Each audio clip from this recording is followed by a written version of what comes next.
On the day we were set to embark on our honeymoon, I was blindsided when Daniel handed me divorce papers instead. He announced, with a chilling detachment, that he was taking his entire family on what was supposed to be our trip. Coldly, he added, "If you have a problem with it, we can just go our separate ways."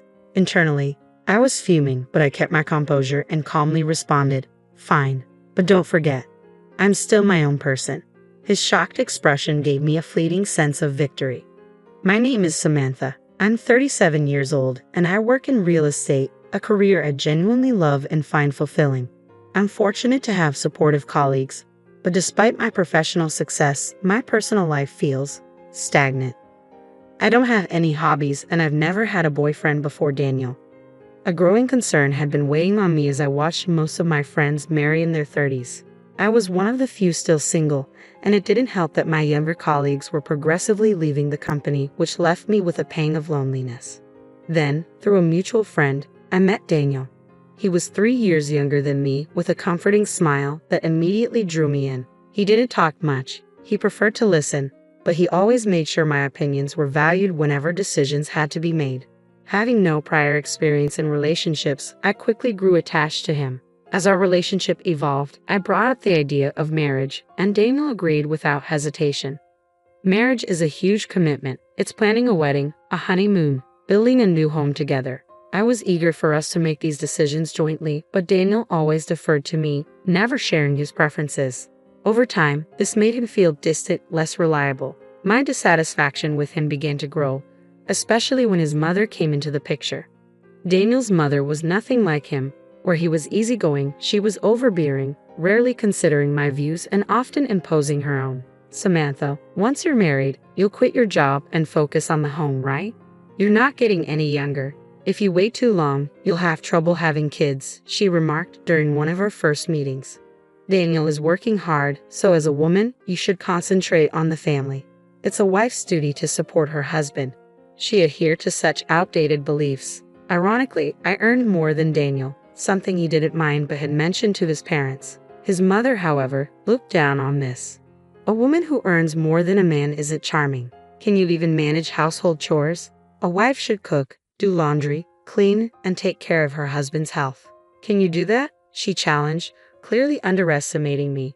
Contrary to her assumptions, I had been living independently for years, managing all my household tasks without any issue. I had no intention of quitting my job after marriage either. I wanted to maintain a balance between my personal and professional life, but whenever his mother criticized me, Daniel remained silent. He didn't defend me, just nodded along with her. This planted seeds of doubt about his ability to stand up for me or be a reliable partner. His lack of support left me feeling uneasy about our future. I questioned whether I could truly rely on him when it mattered. Despite him being younger, I had hoped he might grow into a more dependable partner with time. But a part of me feared that if this marriage didn't work, I might never get married at all. My mind was in constant turmoil, torn between anxiety and longing, all while time moved forward without mercy. As the wedding preparations continued, from selecting a honeymoon destination to figuring out time off from work, my to-do list only grew, adding to my mounting unease. It was as if the more I tried to move forward, the heavier the weight of everything became. One day, I decided to discuss our plans with Daniel. Considering our busy work schedules, I brought up the idea of timing our honeymoon carefully. This might be our only chance to take a long vacation. Should we plan the honeymoon during this time? I asked. "Yeah, that sounds good to me," Daniel replied without much thought. It seemed like a rare opportunity, as both of us would be free from work simultaneously.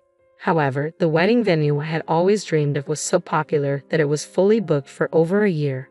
Faced with this dilemma, I proposed an unconventional solution. "What do you think about having the honeymoon before the wedding?" I suggested. I looked into it, and some couples do that. If we wait to have the wedding first, it could be another 3 years before we can go on this trip. "If you're okay with it, Samantha, then I'm fine with it too," Daniel said without hesitation. His easy agreement gave me a sense of relief, but it also left me feeling conflicted. While part of me appreciated the lack of opposition, I wished he would share his own thoughts more often. His constant acceptance of my ideas felt bittersweet, as if he wasn't really invested.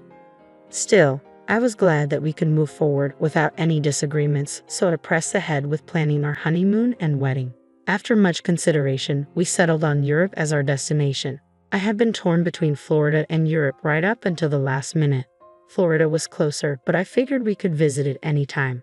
The allure of Italy and Spain was too strong to resist. I was eager to wander through their beautiful streets, savor delicious food, and indulge in shopping for stylish accessories and unique tableware to celebrate the start of our new life together. Once our schedules and destinations were aligned, I finalized all the arrangements about a month before our departure. By that time, my excitement was at its peak. This would be my first overseas trip, and I was buzzing with enthusiasm, my mind filled with thoughts of Europe. From buying travel essentials to planning our activities, I was entirely consumed by the thrill of what lay ahead. In the midst of all this excitement, any lingering frustrations I had with Daniel seemed to fade away. Everything was falling into place, until just a week before our honeymoon, Daniel brought up something unexpected. It was rare for him to make any requests, so I was immediately intrigued, wondering if it might have something to do with our trip.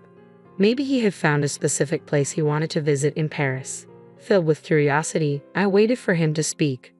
I asked him, "What's on your mind, Daniel?" Quite innocently, he made his request. "I want to visit Finch Melody Auditorium while we're in Paris. Mom wants to go there." I was taken aback. "Your mother? Wait, what do you mean?" I stammered, struggling to process this sudden change in our plans. To Daniel, it seemed like an obvious addition. "Well, since everyone else is going," he explained as if it were the most natural thing in the world. I felt a wave of disbelief as I grappled with the realization that my honeymoon was being turned into a family vacation. "We'll all be together during the trip, right?" Daniel said casually, as if this bombshell wasn't shattering everything I had envisioned. "What do you mean by everyone?"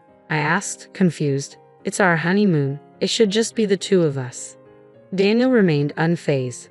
"My mom thinks it's normal for the whole family to come along." I was floored. "Daniel, I only made reservations for two. Just you and me. The booking deadline was a week ago. Today's the last day to confirm our plans, and I've only registered us," I said, trying to keep my composure.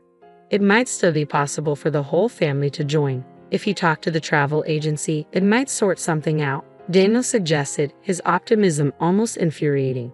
Before I could respond, the intercom buzzed. On the screen, I saw my in-laws standing outside with several bags. Without waiting for an invitation, they barged into the house. My mother-in-law's eyes gleamed with excitement as she announced, "I thought I'd drop off the luggage here since we're leaving soon. I'm so excited." Daniel quickly took control of the situation, ignoring my mounting frustration. "Just leave the luggage here," he said, leading them into the room as if this was completely normal. "Wait a minute," I interjected, desperately trying to halt the chaos. But my mother-in-law shot me a sharp look. "What's the matter, Samantha? I hope you're not saying you don't want us all to go together now," she challenged, her tone condescending. "I never agreed to this in the first place," I retorted, my voice firm. She dismissed me with a wave of her hand. "You heard her, she just said no," she stated, as if my objections were of no consequence. Then turning to Daniel, she coaxed him further. "But you always thought we would go together, right?" "Yeah," Daniel replied simply, supporting his mother's assumption without hesitation. My mother-in-law seized on his agreement, her smug smile growing. "It's completely normal for the husband's parents to go on the honeymoon. Don't you have any common sense?" Her words left me questioning everything, not just the trip, but the very foundation of my relationship with Daniel. As the tension escalated, she attempted to smooth things over with a troubling statement that only deepened my doubts. "I hope you won't ruin the trip with any unpleasantness. It's a special honeymoon, after all, and we all want to make good memories, right?"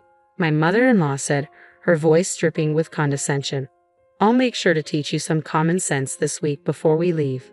She spoke as if it were a given that she and the rest of the family would be joining us. I felt my frustration boiling over. "This is a honeymoon, you know. Normally, it's just the husband and wife," I countered, refusing to back down. I knew that if I gave in to her demands now, it would set a terrible precedent for our future. I was determined not to let that happen. But she remained unyielding, dismissing my concerns outright. "The husband's parents joining the honeymoon is just common sense. I can't believe you don't want to be with us. I thought we were becoming a family, but it seems our ideas of common sense are different. You don't seem to like me, and nothing seems to match." "How sad," she lamented with exaggerated disappointment, her tone tinged with insincerity. Her furrowed brows and words, How sad, seemed laced with a hidden smirk, convincing me she was deliberately manipulating the situation. To my dismay, Daniel sided with her without hesitation. Samantha, what's wrong with you? They're my parents. It's okay for them to come on the honeymoon, right? It's not possible, I declared firmly, my patience wearing thin. We've already booked reservations for 2. Plus, I've never heard of families joining the honeymoon trip. Daniel's response was heated, as if itching for a confrontation. I never realized you disliked my parents so much, Samantha, he exclaimed, his voice rising in disbelief. Then, coldly dismissing the conversation, he added, "That's enough. Just leave for today," his gaze piercing, as if he couldn't fathom my stance. As his words hung in the air, a sly smile spread across my mother-in-law's face. I stood there, bewildered and hurt, wondering why Daniel always sided with her, especially in such a crucial moment. The door slammed shut behind me, and in that fleeting moment, I caught a glimpse of her smug expression, a look that celebrated her victory. Alone, standing outside, I felt utterly abandoned. My heart ached as I wondered how I had been painted as the villain in this scenario, why this special trip, meant to be ours, was now on the verge of being ruined. Overwhelmed by frustration and sadness, tears began to stream down my face. A few hours later, my phone buzzed with a message from Daniel. "I want you to check if it's still possible for my parents to join the tour. If not, we'll cancel this trip and find one that all of us can go on. Please think rationally and reconsider. We can sort this out if you do." His words stung, devoid of any acknowledgement of my feelings. Instead, there was only a cold insistence on his version of rationality. He didn't contact me again after that message, and as time passed, the distance between us only grew wider. I could sense that Daniel was likely just as upset as I was, though he hid it well. The day of our supposed honeymoon finally arrived, and despite everything, I had no intention of enjoying it. But after a month of preparations, I couldn't just walk away. As I was getting ready, the intercom buzzed. It was Daniel, here to pick me up. We hadn't seen each other since that heated argument, and I wasn't sure how to act around him. His arrival suggested he still intended to go on the trip, but there was something off. He had no luggage with him. Instead, he was holding a set of divorce papers in his hand. "You still plan to go on this trip after hurting my parents, didn't you?" he accused, his voice heavy with disappointment. "I'm taking my whole family on this honeymoon. If you don't like it, let's get a divorce." His words hit me like a brick, cold, final, and with no room for compromise. It was clear that in Daniel's eyes, his familial ties outweighed our relationship, and his mother's influence was the deciding factor. I stood there, caught between heartbreak and disbelief, realizing my marriage was ending before it had even begun. Daniel thrust the divorce papers toward me, his tone chilling. "My mom said it would be better this way." In that moment, everything became crystal clear. I had always thought Daniel would listen to me, value my feelings, and show me kindness. But now I saw him for what he was, someone who lacked conviction and placed his family's desires above our relationship. My feelings for him cooled sharply as I grasped the reality of our situation. Marrying him seemed pointless, especially with his overbearing mother in the picture. The future I saw with them was one filled with endless compromises and constant interference. Determined, I pointed at the divorce papers he held and responded with a decisiveness that took him aback. "Sure," I said, my voice unwavering, "but remember, I'm still single." "Single? What do you mean?" Daniel looked genuinely confused, his earlier composure slipping. "Weren't you listening? We talked about delaying the marriage registration until the day of the ceremony. I made sure to get your agreement. You didn't forget, did you? The marriage certificate is still in the drawer. You even said, 'If you're fine with it, Samantha, then I'm fine too.' That's right, divorce or not, we're not even married yet, so there's no problem with me going on the honeymoon under my maiden name." For a brief moment, Daniel's face flickered with recognition before turning crimson with frustration. "Are you out of your mind? You're giving up on marriage just because of a honeymoon. Get a grip," he exclaimed, his tone rising. Matching his intensity, I responded firmly, "No, Daniel. I'm giving up on you because you've already made it clear where your priorities lie." I stood my ground, unwavering. "This is the result of me being rational," I said firmly. "You've shown where your priorities lie, and I have to protect my interests and well-being. This wasn't just about a trip, it was about standing up for myself and my autonomy in a relationship that was turning into a web of conditional terms and unreasonable expectations." I realized that I had been so eager to get married that I lost sight of the reality I was stepping into. I can be happy with someone who doesn't respect my opinions or support me, I continued, my voice steady. I'd rather stay single for life. Thanks for helping me see that haste truly does make waste. Daniel's expression softened as his voice wavered. Samantha, let's calm down and start over, okay? He pleaded, his eyes almost brimming with tears. But I wasn't swayed. My resolve had solidified. I was determined to break free. In a moment of clarity, I raised my voice. If you're so desperate for a family trip, why don't you go with your family of 3? This time, plan it all yourself from the reservations to the itinerary. After always relying on others, it's about time you understand how difficult it is. If you think you can handle it, go ahead. Take the reins, you indecisive man. Without hesitation, I pulled out the unsigned marriage certificate from the drawer and tore it into shreds right in front of him. His mouth fell open in shock, his face a mix of disbelief and panic. Do you understand how serious I am now? I asked, my voice unwavering. I refuse to have a future dictated by others. It's over between us. Go cry to your beloved mommy, you mama's boy. I turned and slammed the front door behind me, leaving the stunned Daniel in the silence of his own making. I could almost picture him running to his mother, seeking comfort and validation. That evening, I contacted the tour company to cancel our honeymoon reservations. Even though it was a last-minute cancellation and I faced a financial loss, the sense of liberation, knowing I had made a decision for my well-being, was worth every penny. Afterward, I decided to bill Daniel for the entire cost of the trip. It was his actions, after all, that led to this fiasco. It only seemed fair. Later, Daniel tried to shift the blame for our failed relationship onto me, spreading rumors among our friends and coworkers. But his attempts backfired. Among our circle, he quickly earned a reputation as a mama's boy, a label that stuck thanks to his past behavior. His bid for sympathy didn't gain him much favor. When I told my parents about the divorce, they were initially surprised but quickly supportive.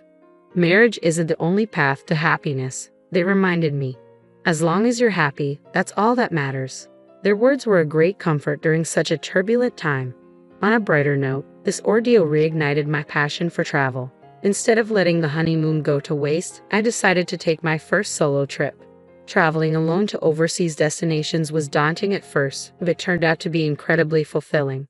I visited historic cities I had always dreamed of, and to my surprise, I found that I enjoyed the solitude.